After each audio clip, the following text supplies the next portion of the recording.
ఇంకెన్నడూ జరగలేదు అన్నది it's not an historical fact. So అందుకే బంగ్లాదేశ్ లిబరేషన్ చేస్తున్నాను. కానీ పదే పదే పొలిటికల్ నరేటివ్ని బిల్డ్ చేస్తున్నప్పుడు ప్రతిపక్షాలు బాలకొట్టు రియాక్ట్ అయ్యాయి. కానీ మరి ఇప్పుడు ఎందుకు రియాక్ట్ కావడం లేదు అంటే ఈ పహల్గామ్ క్రియేట్ చేస్తున్న పబ్లిక్ ఒపీనియన్ రోజు రోజుకు దేశంలో పరిస్థితులు మారుతాయి, భావోద్వేగాలు మారుతాయి. ప్రజల్లో ఇప్పుడు హిస్టరీ గురించి కాదు చర్చ కదా, ప్రజెంట్ గురించి చర్చ. అందువల్ల ప్రజెంట్ బలమైన పబ్లిక్ ఒపీనియన్ ఉంది. బీజేపీ స్పిన్ కెపాసిటీ కూడా ప్రతిపక్షాలకు తెలుసు.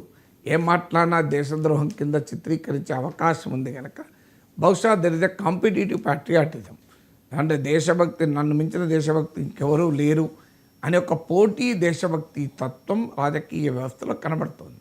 కాంపిటేటివ్ ప్యాట్రియాటిజం మంచిదే కదా, కారణం ఏదైనా ప్యాట్రియాటిజం పెరిగితే మంచిదే కదా.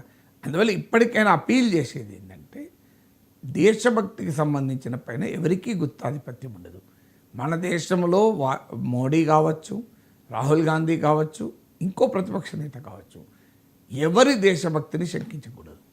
నరేంద్ర మోడీ దేశభక్తిని శంకించకూడదు, రాహుల్ గాంధీ దేశభక్తిని శంకించకూడదు.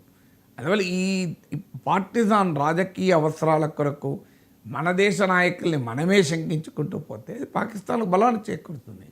అందువల్ల రాజకీయ పార్టీలు అలాగే దేశం సాధించిన విజయాల్ని, దేశ మిలిటరీ సాధించిన విజయాల్ని తమ ఖాతాలో మాత్రమే వేసుకొని ప్రయోజనం పొందే పని చేయకూడదు. మీరు అది బీజేపీ అయినా, అది కాంగ్రెస్ అయినా, ఇంకోరైనా, ఇది ఇండియన్ ఆర్మీ యాక్షన్. ఇది భారతదేశం మిలిటరీ సైనిక బలగాలు.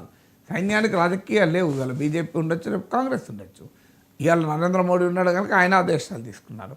ఆ సీట్లు ఇంకోన్ని భారత ప్రజలు కూర్చుండబెడితే వాళ్ళ నుంచి కూడా ఆదేశాలు తీసుకుంటారు. అందువల్ల పొలిటికల్ మానోపొలీ ఆఫ్ మిలిటరీ సక్సెస్ మంచిది కాదు, అది దేశానికి మంచిది కాదు. ఇక మరి రాజకీయ నిర్ణయం ప్రజలు హర్షిస్తారు, ఎలాగో హర్షిస్తారు. మీరు ఇప్పుడు పెట్రోల్ ఛార్జీలు తగ్గిస్తే ప్రజలు హర్షించరా? ఆ చిన్నదానికే ప్రజలు కృతజ్ఞత భావం చూపెడతారే. ఒక సంక్షేమ పథకం అమలు చేస్తేనే కృతజ్ఞత భావం చూపెడతారే. అలాంటి దేశ భద్రత విషయంలో ఒక మహత్తరమైన చర్య ఏ ప్రభుత్వమైనా తీసుకుంటే రాజకీయ ప్రయోజనం పొందకుండా ఉంటుందా? పొందడం కూడా నేరమేం కాదు నేను అనేది. కానీ రాజకీయ ప్రయోజనం రాజకీయ గుత్తాధిపత్యం కొరకు ప్రయత్నం ఉండదు. అనివార్యంగా ప్రజలు అప్రిషియేట్ చేస్తారు. ప్రజలు దానికి పొలిటికల్గా రివార్డ్ చేస్తే చేయనియండి, తప్పేం లేదు. మనం ఆపలేం. ప్రజాస్వామ్యంలో ఒక ఎకనామిక్ పాలసీ ప్రభుత్వం తీసుకుంటే దానికి ప్రజలు సంతోషపడితే అనుకూలంగా తీర్పు చెప్తారు. అలాగే డిఫెన్స్ అండ్ మిలిటరీ పాలసీకి కూడా ప్రజలు అనుకూలంగా తీర్పితే మనమేమో ఆపడానికి వి ఖచ్చితంగా అధికారంలో ఉన్న వారికి ఆ ప్రయోజనం పొందవచ్చు. కానీ పొందడం కొరకు చేసే ప్రయత్నాలు మంచిది కాదు. అందులో ప్రతిపక్షాలు నిందించడం మంచిది కాదు. ప్రజలు స్వచ్ఛందంగా చూడండి, మోడీ ఇంత అద్భుతంగా తీర్పు చెప్పాడు, 9 టెర్రరిస్ట్ క్యాంపులను ధ్వంసం చేశాడు అని ప్రజలు కనుక రేపు సానుకూలంగా తీర్పు చెప్పారు అనుకోండి, మనం ఎవరు అడగడానికి చెప్పనీయండి, తప్పేముంది.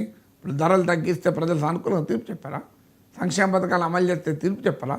హామీలు ఇస్తే అనుకూలంగా తీర్పు చెప్పడం లేదు. ఇది కూడా అంతే.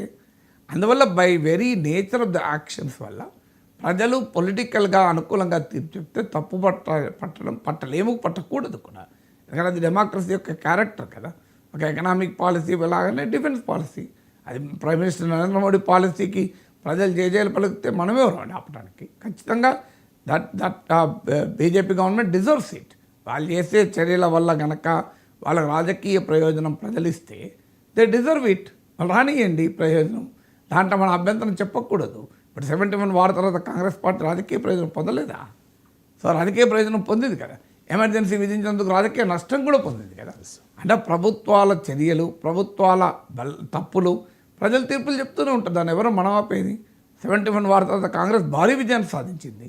సో అందువల్ల ఇప్పుడు కూడా నరేంద్ర మోడీ ప్రభుత్వము 9 తీవ్రవాద స్థావరాలు ధ్వంసం చేసినందుకు రేపు అక్టోబర్లో జరిగే బీహార్ ఎన్నికల్లో బీజేపీ లాభం పొందితే పొందనీయండి. దానికి నేను అభ్యంతరం చెప్పడం లేదు. అభ్యంతరం దేనికి అంటే దాన్ని రాజకీయపరమైన వివాదాస్పద అంశం చేసి గుత్తాధిపత్యాన్ని పొందాలి అని చూసి దేశ మిలిటరీ సాధించిన విజయాల్ని తమ ఖాతాలో వేసుకుని తమ ప్రత్యర్థుల్ని ఏకాకి చేసి గతంలో భారతదేశం సాధించిన చారిత్రక విజయాలు, అవి కూడా ఆర్మీ విజయాలే కదా. 71లో కూడా ఆర్మీ విజయమే. మరి దాన్ని చిన్నచూపు చేయడం, తగ్గించడం కూడా పద్ధతి కాదు కదా. ఆ పొలిటికల్ ధోరణి వ్యతిరేకించాలి తప్ప పొలిటికల్ ప్రయోజనం ప్రజలిస్తే వ్యతిరేకించాల్సిన అవసరం లేదు ప్రజాస్వామ్యంలో.